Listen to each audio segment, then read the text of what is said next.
Oi, gente, tudo bem? Eu sou Denise Bizetti, eu sou expert em cálculos trabalhistas e hoje eu estou aqui para falar sobre o efeito da supressão de uma verba nas demais verbas trabalhistas. Bem, a primeira pergunta que a gente faz é a seguinte: eu posso suprimir uma verba trabalhista? O que seria isso? Eu venho pagando ao meu trabalhador uma verba durante um bom tempo e de repente eu decido não mais pagar. Posso parar de pagar? Bem, depende. Bem, poder a gente pode tudo, né? A grande questão aqui é quais seriam as consequências dessa ação de você deixar de pagar, né? Bem, então vamos falar um pouquinho sobre a questão do adicional noturno. Por quê? Porque a gente já tem um entendimento, inclusive, simulado do TST. O adicional noturno, ele é uma parte do salário que eu pago ao trabalhador em razão dele trabalhar em horário noturno. O que é horário noturno para a CLT? É o horário que se desenvolve das 22 horas de um dia até as 5 horas do dia seguinte. O indivíduo que trabalha nesse horário, ele tem duas benesses. A primeira é que ele recebe um adicional noturno correspondente a 20% do seu salário básico. Isso quer dizer que a hora noturna, ela tem uma diferença em relação à hora diurna no percentual de 20%. Então, isso já é uma vantagem significativa, mas também o horário noturno é um horário extremamente prejudicial ao trabalhador, né, sob o ponto de vista de saúde. A segunda benesse é que o legislador ele estabeleceu um critério de horário reduzido, de hora reduzida. Então a hora noturna ela não tem 60 minutos, ela tem 52 minutos e 30 segundos. Isso a gente verifica quando a gente faz cálculos, né, de adicional noturno. Mas a nossa questão aqui é se a gente pode simplesmente suprimir, parar de pagar. Digamos que eu resolva que no mês de outubro eu vou encerrar as minhas atividades em horário noturno da minha fábrica e eu queira pegar todos esses trabalhadores que trabalham em horário noturno e queira mudar o turno deles. O que eu tenho que fazer? Bem, eu notifico, informo que eu vou encerrar as minhas atividades no horário noturno e transfiro esses trabalhadores para o horário diurno. A questão é, a primeira pergunta que vai surgir na nossa cabeça: eu posso simplesmente parar de pagar esse adicional noturno? Porque olha a hipótese. Eu tenho uma empresa, eu decidi que a minha empresa não vai funcionar mais em horário noturno. Olha que legal. Isso é uma decisão minha, né? Empresarial. E isso pode gerar prejuízo aos meus trabalhadores? Ou seja, simplesmente no mês que eu decidi mudá-los de horário, eles vão ter uma redução salarial de 20%? É essa a questão? Não, não é essa a questão, porque o TST entende que trabalhar à noite é prejudicial e quando há esse tipo de mudança de turno, isso seria um benefício para o trabalhador. Esse é o segundo, né? Esse é o primeiro fundamento. O segundo é o seguinte: é a natureza jurídica do adicional noturno. O que é a natureza jurídica? Natureza jurídica é o que aquilo é para o direito, né? O que é o adicional noturno para o direito do trabalho? Bem, é o salário condição. O que é um salário condição? É um salário que você recebe porque você trabalha em determinada condição. Então você recebe adicional noturno porque você trabalha em horário noturno.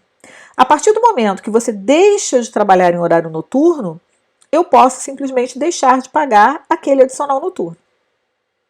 Então, a supressão, no caso do adicional noturno, é válida. E isso é um entendimento já pacificado na súmula 265 do TST, que diz exatamente isso. Eu até vou ver aqui, que eu vou ler para vocês a súmula.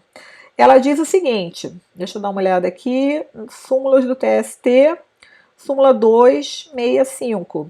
Isso está no e-book que eu estou colocando aí no link da descrição do vídeo. Se você tiver interesse em ter o resuminho do que eu estou falando aqui, está no e-book aí que eu sempre disponibilizo em cada vídeo.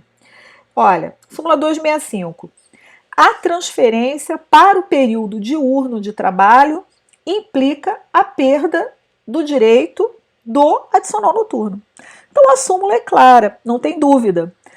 Mas a questão aqui que fica é a seguinte: parei de pagar, acabou? É esse o questionamento. E aí é que está a grande questão. Naquele momento que eu paro de pagar, né, ele para de trabalhar à noite, eu paro de pagar. Tudo bem. Isso não vai caracterizar redução salarial em razão da natureza jurídica do adicional que eu estou suprimindo. Nenhum problema. Mas e aí, acabou? Aquele adicional que eu paguei ao longo de vários anos ou ao longo de um tempo, ele não vai produzir mais nenhum efeito? É essa questão que a gente está colocando aqui hoje. Vai produzir efeito, sim.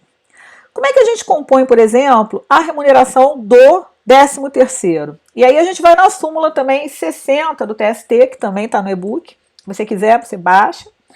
A súmula 60 do TST diz o seguinte: o adicional noturno, pago com habitualidade, integra o salário do empregado para todos os efeitos. É essa questão aqui, é o inciso 1 da súmula. Para todos os efeitos, inclusive para pagamento de 13º, de férias, de aviso prévio. Tá, mas eu parei de pagar. Em dezembro desse ano, o salário dele não vai levar em consideração 20% em razão da supressão do adicional noturno. Tranquilo. E o 13º também vai levar em consideração essa supressão? Parcialmente. Porque o que acontece? O adicional noturno é o que nós chamamos de remuneração variável, porque ele é calculado em horas. Mesmo que ele contemple a integralidade do salário contratual, ele corresponde a um determinado número de horas. Então, ele é variável em horas. Se o indivíduo tiver falta, ele vai receber um número menor de horas de adicional noturno. Então, daí está explicada a variação. Muito bem. Esse meu trabalhador, por exemplo, trabalhou de janeiro a setembro recebendo o adicional noturno. Em outubro eu mudei ele de turno e ele parou de receber. Mas eu não posso esquecer que existe uma média de número de horas que tem que ser levada em consideração para a remuneração de dezembro de 13º, número de horas extras trabalhadas de janeiro a setembro. Então, como é que eu vou calcular a remuneração do 13º desse meu trabalhador? Eu vou lá, de janeiro a setembro, somo o número de horas de adicional noturno que ele trabalhou, trago isso, né, faço a média desse número de horas, faço a média do decimal, divido por 12. E aí, transformo essa média em valor, considerando o salário de dezembro. Então, como é que vai ser o 13º desse meu trabalhador? O valor, né? Eu vou considerar o salário básico mais a média do número de horas do adicional noturno. Somando os dois, eu vou ter o quê? O valor do 13º dele, considerando que ele trabalhou o ano integralmente. Mas não fica só por aí. E a questão das férias? Como é que eu apuro remuneração das férias? Bem, em regra, o valor das férias corresponde ao salário do mês do gozo. Todo mundo sabe disso. Mas, quando a gente está falando de um salário fixo, porque se eu tenho remuneração variável, como é que eu vou calcular essa remuneração das férias? Isso antes de calcular um terço, né? Eu primeiro tenho que apurar a base de cálculo das férias para depois achar um terço. Eu vou pegar o salário do mês do gozo das férias, mas se eu tiver remuneração variável em valor, por exemplo, comissões. Digamos que eu tenho um comissionista misto, um salário fixo e comissões. Como é que eu vou calcular a remuneração das férias desse indivíduo? Eu vou pegar o salário fixo dele do mês do gozo das férias, outubro, por exemplo, e vou retroagir 12 meses antes do gozo das férias, outubro de 2019 a setembro de 2020, vou fazer a média do decimal dos valores dessas comissões e vou somar ao salário fixo para depois achar um terço. Essa vai ser a remuneração das férias do meu trabalhador. Isso quando eu trabalho com remuneração variável em valor. Agora, e se eu trabalho com remuneração variável em horas? Caso do adicional noturno que eu estou falando agora. Eu vou pegar o número de horas do adicional noturno, não mais dos 12 meses que antecedem o gozo das férias. Eu vou lá no período aquisitivo. Essas férias se referem a que período aquisitivo? Digamos que eu esteja concedendo férias em outubro, correspondentes ao período aquisitivo de maio de 2019 a abril de 2020. Vou lá pegar o número de horas de adicional noturno trabalhadas nesse período, vou somar tudo, dividir por 12, média do decimal, vou trazer para o mês de outubro, transformar em valor com base no salário do mês de outubro. E aí eu vou ter a remuneração dele, salário fixo, mais média do número de horas de adicional noturno, e aí eu vou calcular um terço. Tá, se ele estivesse trabalhando normalmente no mês de outubro e não fossem férias, ele ia receber só o salário base, porque o adicional noturno deixou de ser pago porque eu alterei o horário dele de trabalho. No entanto, em que pese haver a supressão, os reflexos ainda vão produzir alguns efeitos. Então, é exatamente isso que a gente está tratando hoje aqui, das consequências da supressão da verba nas demais verbas trabalhistas. Bem, o que nós temos que ver ainda? Esse fundamento da remuneração das férias está no artigo 142, deixa eu buscar aqui a minha CLT. Artigo 142 da CLT, parágrafos 5º e 6º. Os adicionais, aqui vem aqui as férias, né? O empregado perceberá durante as férias a remuneração que lhe for devida na data da sua concessão. Acabei de falar. Ou seja, o que determina o valor que você vai receber é o salário que você está recebendo atualmente. Se for fixo, lógico, né? Agora, aí vem aqui o parágrafo 1º, 2º e tal, você vai lá no 5º.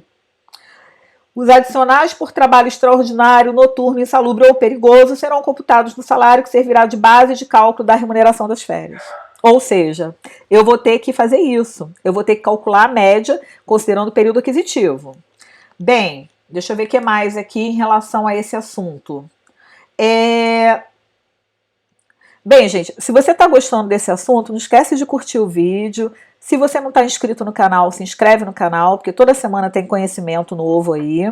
E você aproveita, baixa o e-book que está no link da descrição do vídeo, e nele tem uma informação sobre um curso de cálculos trabalhistas, que eu elaborei, né, o programa. Dá uma olhadinha no programa completo, de repente você tem interesse aí nesse curso, que aí você também vai ficar expert em cálculos trabalhistas, tá bom? Tudo de bom, até o próximo vídeo.